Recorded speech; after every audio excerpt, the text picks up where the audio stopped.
river, run. Run through the hills. Run, river, run to the sea. Run, river, run to your place beneath the sun. Run, river, run over me. Run through the land, you run through my soul. Bring me wisdom and peace. Hi, this is Jan Lewis. Welcome to be my guest. And today we have from Manhattan, New York, my friend James Nicola. James, encore appearance. Yes. You know, I didn't even recognize him. He looks, you know how people change, you know, whatever, their hair or whatever. And I didn't recognize him at first. Saw him out in the parking lot. Here's this guy waving. I'm waving. I'm like, yeah, this has got to be the poet. James, you were just in Wayland. Right. At the library up there. Correct. Did you have a good turnout? We had a wonderful turnout, wonderful reading. James is a poet. And you've been doing this for how long? Well, I've been doing it every day since about 2000. Okay, so you were an adult when you started. Adult when I started it as a discipline, but of course I wrote every now and then as a kid. As a kid. And all that. And your parents knew that you were into it?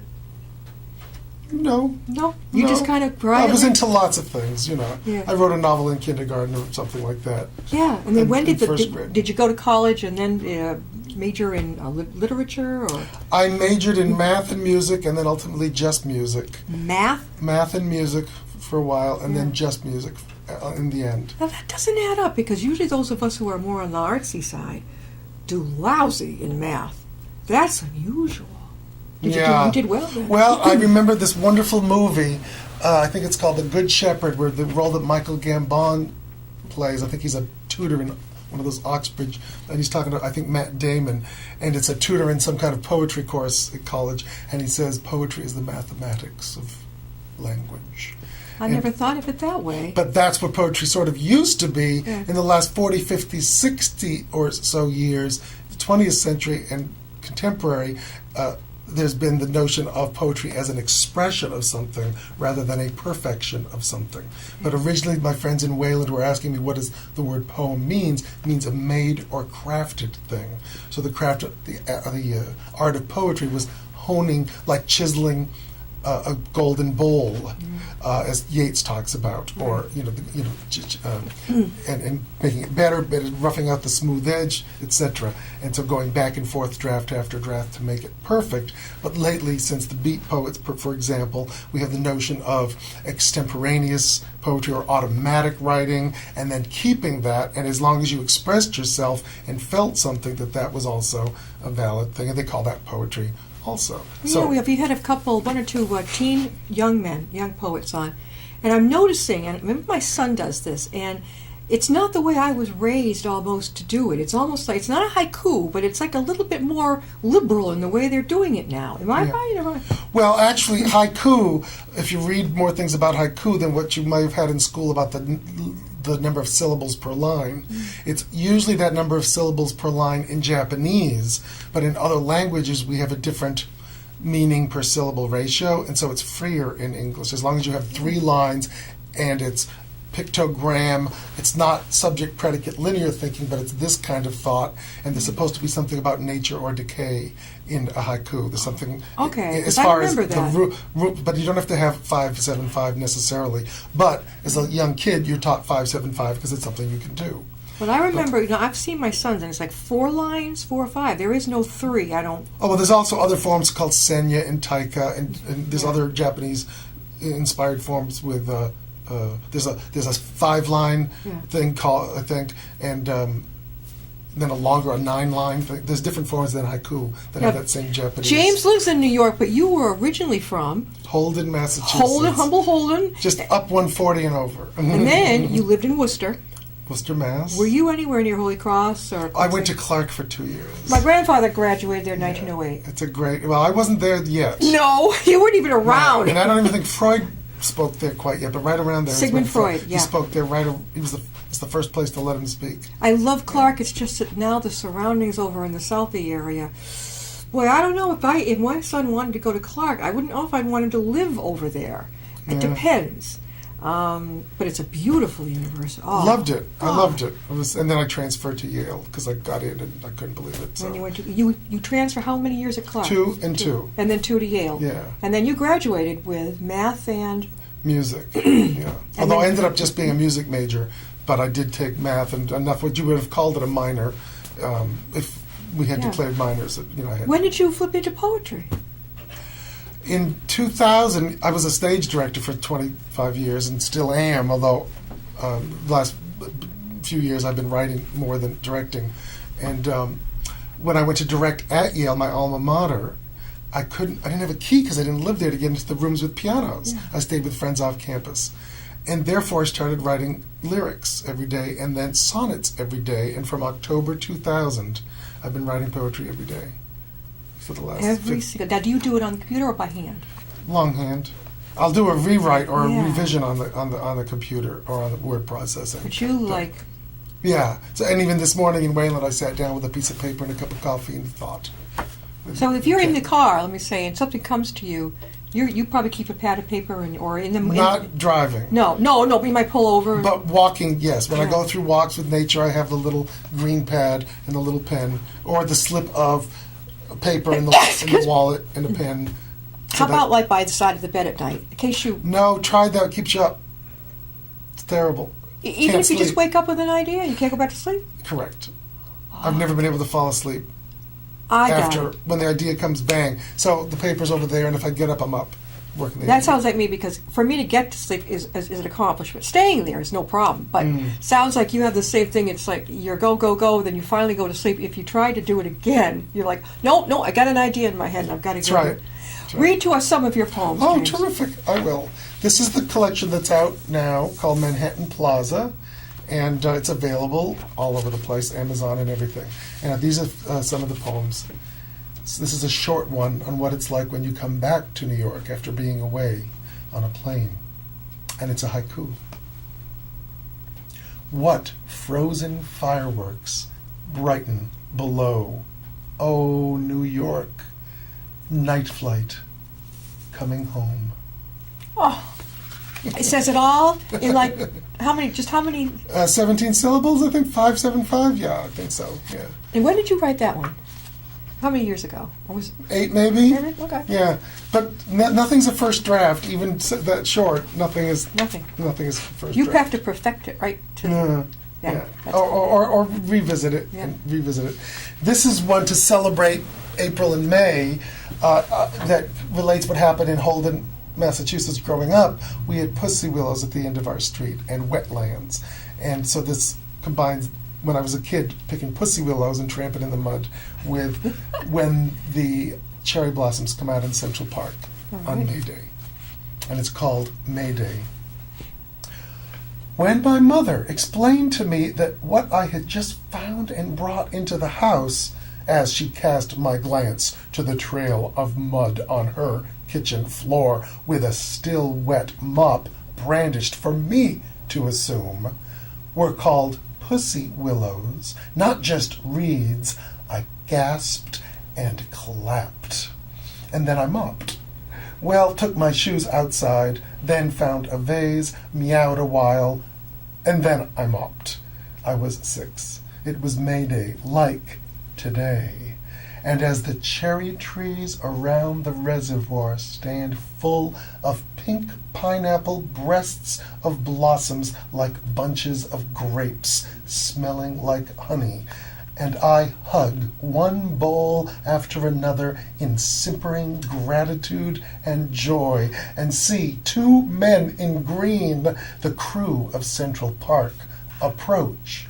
I turn my mules into meows and purrs. I am in trouble now, but fortunately keep myself from treating the men in green like cherry trees in New York City on the 1st of May, and I remain at large.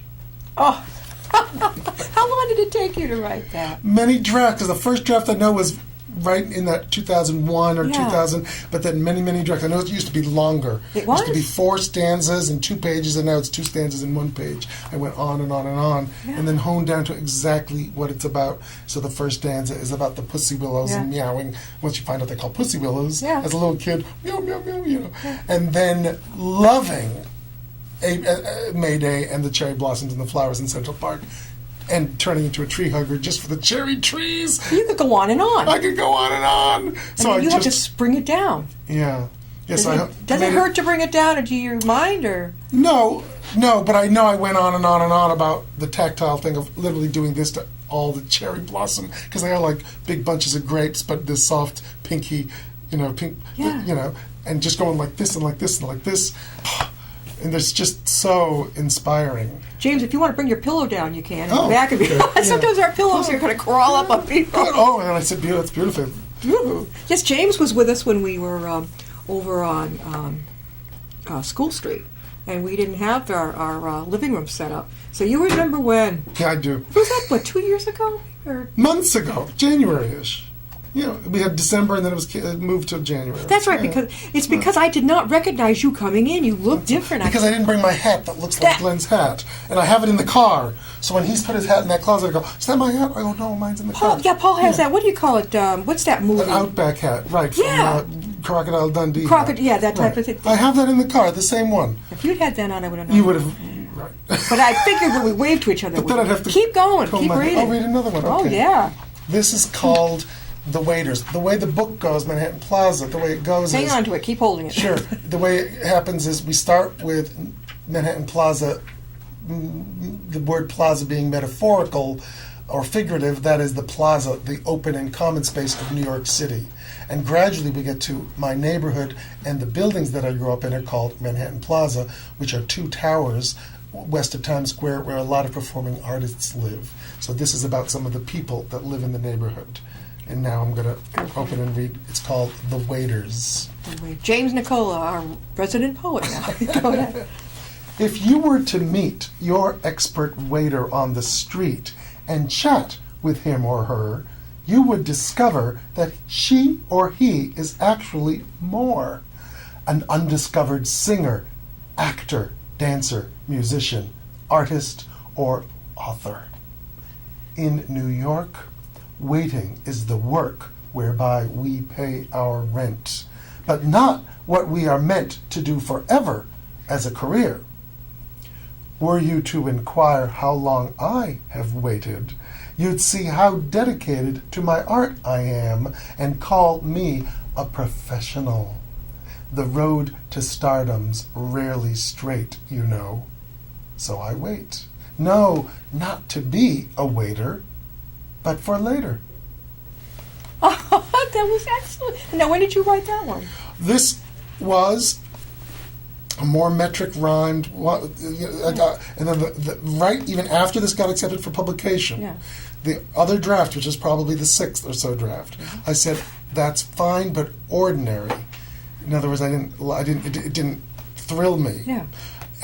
And therefore, I thought about it, honed it down, and realized I don't want it to sound da da da da da da da with long lines. I want shorter lines, and I made the rhymes irregular, so they sort of pop out and do this. Oh, you pop out on yeah. That was pretty amazing. Pop out with the rhymes, but every single end of line happens to have a rhyme. It just doesn't go in couplets so that you can expect the rhyme. James, tell us where you've traveled. You travel all over the lot. Yes, well, upcoming, I'm going to be in Massachusetts all this coming week to do 3 events in Worcester and Holden. And today is April 2nd, 2015. Today's April 2nd, so I have events in Holden April 8th, then the Worcester Historical Museum the 9th, and then the Worcester Library the 11th. And Holden is at the Senior Center. The following week, I have 3 or 4 events in New Jersey, in Princeton, Ringwood, Cresskill, which is up at Bergen County, and Bogota, and then a big event April 17 in New York City at the Book Culture Bookstore on April 17th with 4 other poets, and that's called Poets of Other Persuasions, poets who are known for something else. Yep. So I'm with very honored guests. Then the 22nd, I do my Sounding the Silence workshop, which I'm doing the first one at Worcester at Stamford Public Library. That's the part of Connecticut that's really close to New York City. I used to live in Stamford. Stamford. So the big library there is where I'm going to do that. And then in May, and then on the 29th, I'm in Raritan, New Jersey on April 29th at the library in the evening for a big event where they publish an anthology. Well, you need to get busy. Yeah. And then in May, I go to Telluride, where I'm going to be a guest poet at Telluride in Montrose, and then hang around and stay with friends in Colorado to be involved in the Telluride Literary Arts Festival, which is the weekend of May 16, 17, 15. Now, do you have a publicist who's scheduling you for this? No, I do it all. This is poetry. You're doing it all yourself. Yeah. I gotta hand it to you. It's time consuming, and you have to be right on your game as to what's coming up, making sure you find out all this. That's what I do, and I find out what's coming up, what author, who would fit for this type of thing. It's not always easy. No, correct. No, it takes a lot of time. Yeah, do you ever send out what do you call it, a bullet to different libraries all over the lot to see who would love to have you? Sometimes you never hear, and then other times, we'd love to have you, And you said you're going to a senior center. I love that town. Senior center, but in my hometown, Holden, yeah. The one who books these events came to hear me in Princeton, Mass. In the end of December. Oh, there you go. Saw that and said, let's have you do something at the senior center. That must have really made you happy. But I can't get my hometown library, Holden Gale-Free, which I love madly, yet. Oh, that's okay, because we have other poets there, and one is with a dear friend that I'm reading with at the senior center. So it's fine. I love them all. But it's just they were full up, and they're still full up, so I got to keep telling them, I got a book coming out next year. I'd love to do. But if I'm doing something in Holden and Princeton, I don't need to do another one in Holden, so that's all right. But I hope I can get there when I do my so you've lived book. in Holden, you've lived in Worcester. Right. So now you are going to be in Worcester in the Sachs Room. People who aren't familiar with the Worcester, Massachusetts Public Library, this is enormous. I mean, there's 3 floors. I love it. I could get lost there all day. It's a wonderful place to be. Huge presentation rooms. Right. One of our music, actually, our theme song, Run, River, Run, was by Gary Blanchard. He wrote it. He's the musician. And I got him booked over there.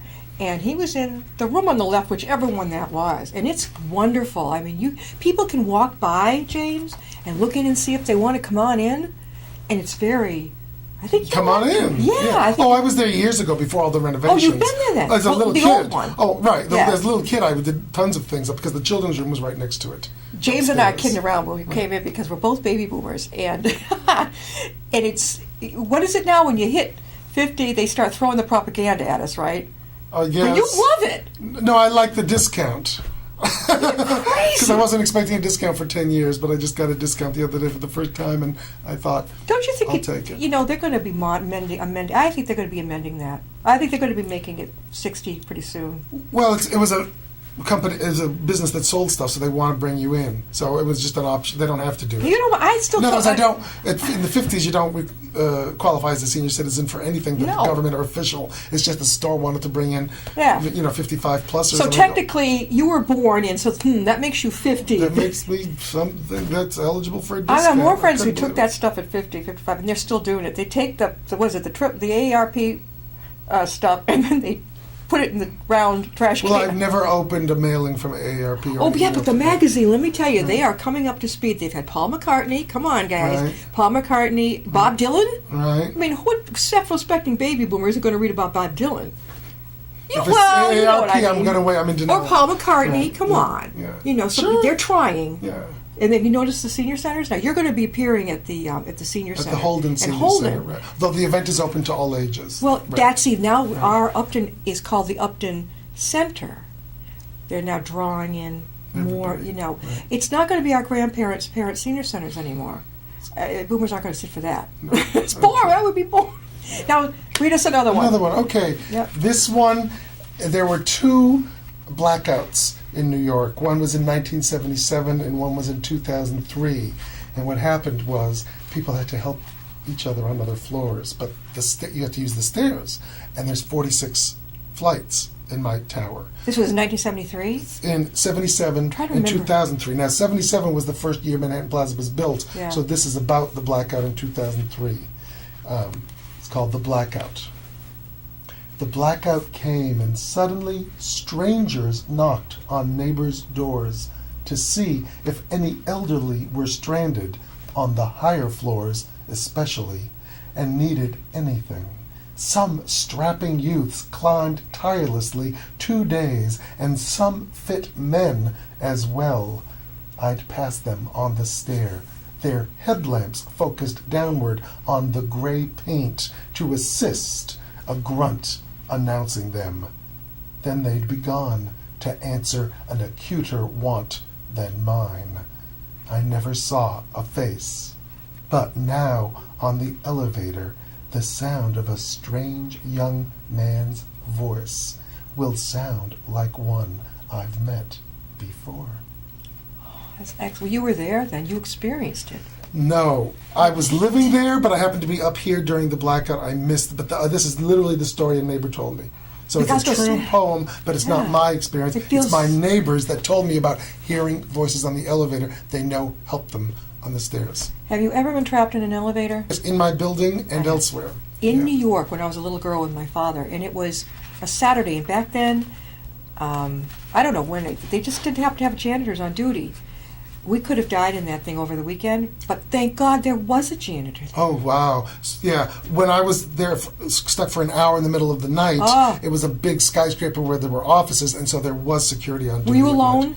Alone in the How did you let them know? There was an alarm bell and something. They didn't used to have those. But it did take an hour, and even if you don't have claustrophobia, when nothing's happening, I curled up on the floor all right and just did my deep breathing and it just went because but I knew some guy was talking to me and the elevator wasn't moving, so I wasn't in danger. It was just stuck. We didn't have that back when I was with Dad. It was a newish building too. See, they didn't have the button. When I get on an elevator now, I look for that little built-in phone or that button. Right. Because I don't think I have ever gotten over that. Oh yeah. If it's an old elevator, odds are I will walk. We have, Memorial Hospital over. It's part of UMass. There are some really ancient elevators over there. Now, I'll walk. Now at the modern university campus, or Hanneman, I'll go on the elevator. Yeah. But there's a few of them over at Memorial that really freak me out. I will not get on them. Yeah, I don't mind walking. I don't either. I would rather be alive and breathing. I'll be exhausted at the end, but I'll do that. James, how can people get a hold of you if they'd like to schedule you for reading? Oh, sure. My website is sites.google.com /site, S-I-T-E, / James B. Nicola. That's JamesBNicola. And on there, you'll see my email or phone number if you pop around enough. And if that's too much to remember, just Google James B. Nicola and Manhattan Plaza, and you'll find me. Now, James, you're too young to be retired. Is this what you do? Is this your job? This is what I'm doing for now. For now. Yep. I've been freelancing my whole life. So I've been a guest faculty at university for up to a year, or had a whole season at a theater for a year. Yeah. But I since I got out of college, I haven't had 2 years of the same job. I've freelanced from. You're an entrepreneur, and I understand. That's terrific. Yeah. And because I'm doing these Sounding the Silence workshops, I have 4 bookings at libraries or at the festival in Colorado. So 3 libraries and the festival in 4 different states. And I think it's very important for young people to and poets and English teachers and parents about the notion of focusing and mindfulness and paying attention to what's on the page, not just at what is said, but what is unsaid. I just think it's an important thing because when people do poetry workshops lately, they're doing writing workshops, and that's great. But they're not doing reading workshops. Yeah. And the poetry of the last 100 years, a lot of it's really tough. And therefore, I don't solve a whole lot of poems, but I talk about weird white space and weird stuff, or meter and rhythm and things like that, and what poets are doing to help give one some tools and, why did this poet do this weird line ending, this weird stanza length? Why did he split this line up? And there's no right answers, but what they're trying to do is make you wonder. And so we discuss some things through examples. I don't meet as many poets, James, as I do regular authors. I don't know why this is. Do they tend to think that they're not going to be able to publish themselves? Or what? Is there something, just a different way of thinking? I have no idea. I don't understand it because you're doing great. Yes. The first book is out, and the second one I just got picked up by my same publisher. Is called Stage to Page, Poems from the Theater. That'll be out in June 2016. So I'll have 2 poetry books. 2016. A year plus away. Right. Now you are going to let me know about this, correct? Oh, sure. Oh, yeah. So sure. This is the one that stands now, still Manhattan Plaza. Right.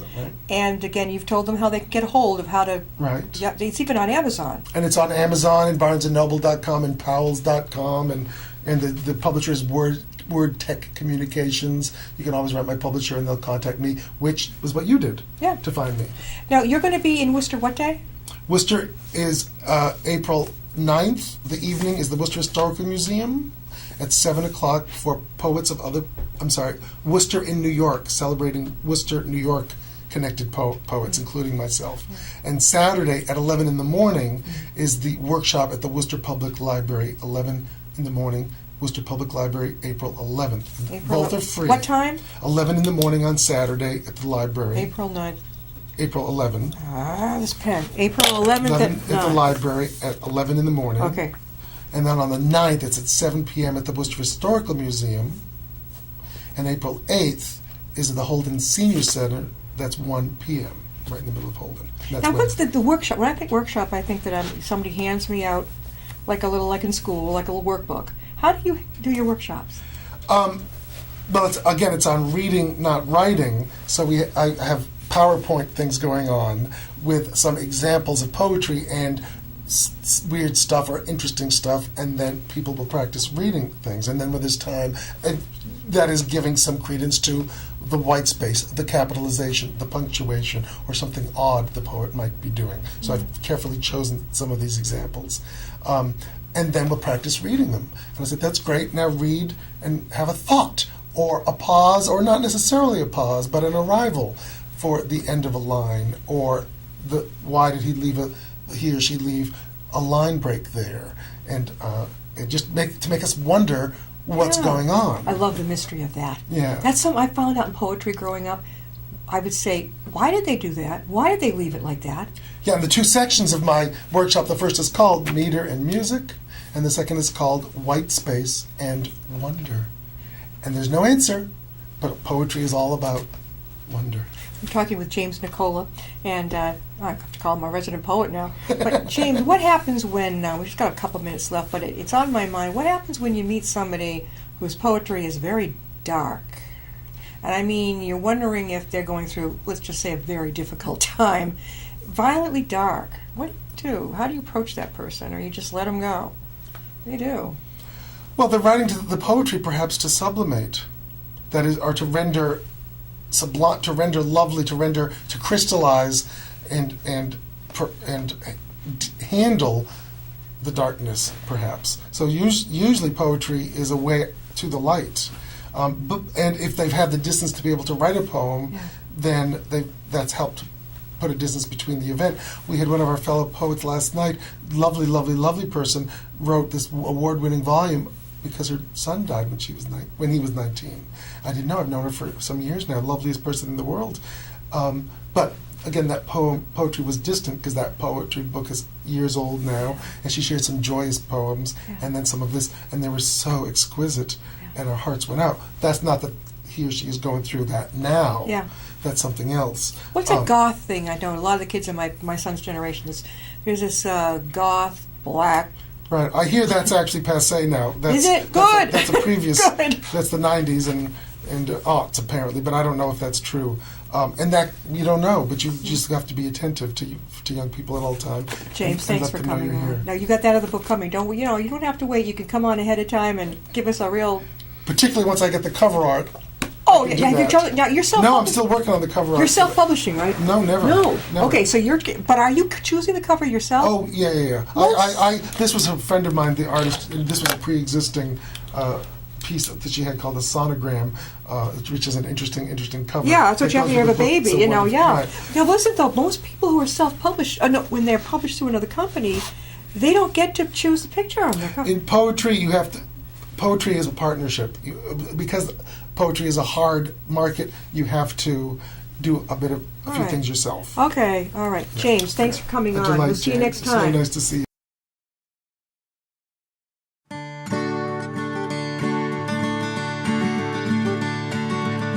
Run, river, run, run through the hills.